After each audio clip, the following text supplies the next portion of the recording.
Er den i gang? Så jeg skal til. Ja, men altså, den mand er gået bag min ryg, og alle i partiets ryg. Ingen har vidst noget om det her, det er fuldstændig forrygt.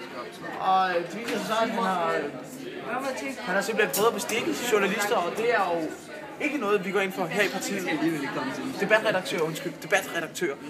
Jeg er resten, og jeg overvejer at smide ham ud af partiet.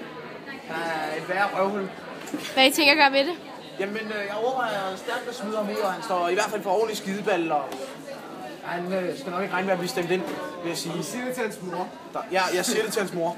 Okay. Og jeg synes, han er en enorm kraftig idiot, og jeg væmmes ved ham. Okay. Enormt røvhul, vil jeg sige. Kæmpe røvhul, og jeg... Det bliver censureret, det der. Jeg vil gerne beklage... Ingen bandord. Jeg vil utrolig gerne beklage på hans vegne for det, han har gjort. Jeg glemte at feje det til stue, så der var bare... Og jeg... beskidt i klassekalenderen. Ja, og han glemte at feje. Og jeg vil gerne lige sige, at det er noget forfærdeligt noget, og det er ikke noget, vi går ind for her i partiet. Og jeg er utrolig ked af, at det der er sket. Okay, tak.